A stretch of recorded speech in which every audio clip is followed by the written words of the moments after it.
You're with Sarah Cumming on ABC Gold Coast.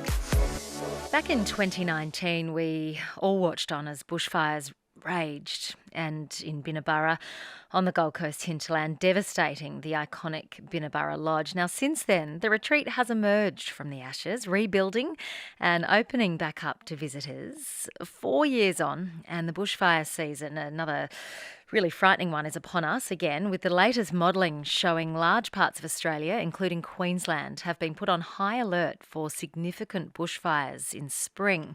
Steve Noakes is the chair of the heritage-listed Binna Burra Lodge, and he joins us this morning. Hello, Steve. Good morning, Sarah. What did you make of this season's bushfire outlook?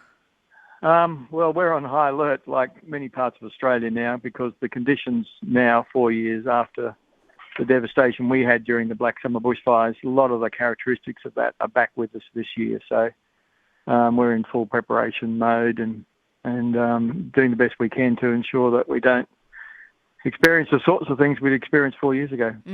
What sort of characteristics are you talking about when you say, obviously, conditions looking similar? Is it in terms of how much growth there is? What else is it about the environment that's similar to 4 years ago? Oh, it's mainly the dryness. We had, before the Black Summer bushfires in 2019, we had an extended period of dryness. And I remember even at my home, which is close to Binna Burra, we were getting truckloads of water in that year. Since then, 2020, 21, 22 is pretty wet. We just survived off rainwater. But just last month, I was getting truckloads of water again at home. So the area is dry. Traditionally, this time of year, August into September, we get strong westerly winds. And that combination of dryness and winds is always, makes one move into that high alert mode.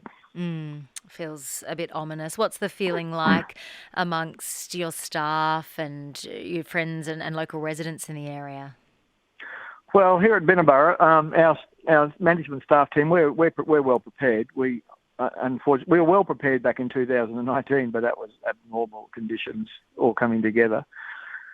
And we're as prepared as we can be again this year in terms of our fire safety compliance and regular checking on all the equipment and training of staff and in fire safety and evacuation and fire wardens and all the things that we're supposed to do, we are doing. And so it's all about being well prepared, and hopefully that preparation would be, is a saving grace if we did have an unfortunate situation like we had 4 years ago. But that was in certainly in whitefellow time, 100+ years, that was abnormal 4 years ago. So hopefully it's a 100-year cycle, but who knows, with the impacts of climate change, that it might become more frequent, but hopefully not. We are chatting to Steve Noakes on ABC Gold Coast, the chair of the heritage-listed Binna Burra Lodge, about the bushfire season upon us again and the very dry conditions in the area. Is there anything that you're doing differently this year to prepare compared to 2019?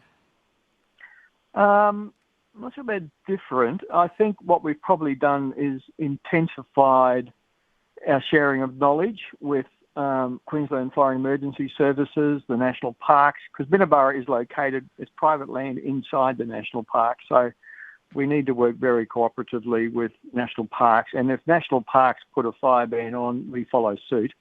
And so I think probably the level of collaboration, coordination, and there's obviously more knowledge from the experience. So that probably differentiates us from before. But, we were well prepared back in 2019. It was, as I said, just a combination of just unusual conditions, natural conditions that drove the firestorm through Beechmont and Binna Burra. And I think the other difference probably 4 years later is the technology that's being used with satellite tracking and so forth.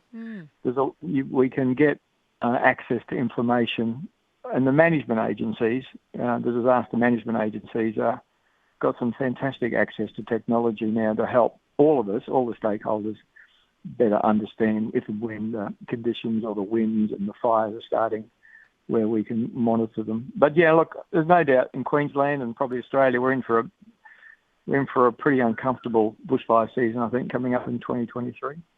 And in terms of the rebuild of Binna Burra and the way it's being rebuilt, what materials have been used in terms of trying to make it withstand future fires? Is it a more fireproof building now? Yeah, well, it will be. We'll actually start construction of the new lodge early next year and hopefully have it open by early 2025 with the wonderful support of the Queensland Government with some grant monies to help us get back on track there. But meantime, we've improved in other infrastructure on the site. So the Binna Burra site of Lamington National Park is open for overnight stays and visitors. But we have our sky lodges that went through the bushfire in 2019, and they got damaged a little bit, but they actually did very well. And it shows us that we can build infrastructure which is quite fire resilient, bushfire resilient. And so we've got a track record there. But also the building codes in Queensland and bushfire-prone areas are very strict. And so at a minimum to meet the legislative standards is pretty high standard.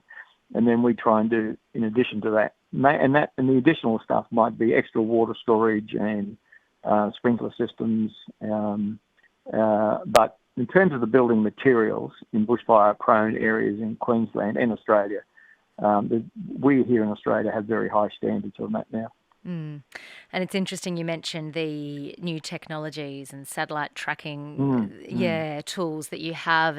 Is that something that you have in terms of like an app on your phone, or do you have anything different immediately at your fingertips to help identify the path of fires?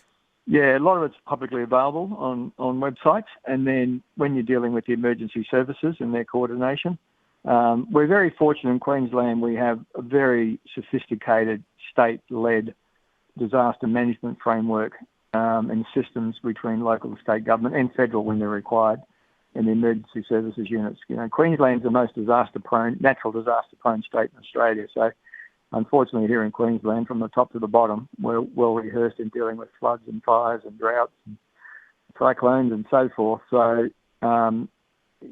for those communities or businesses or organisations impacted, if they want to find the information, there's avenues to do that.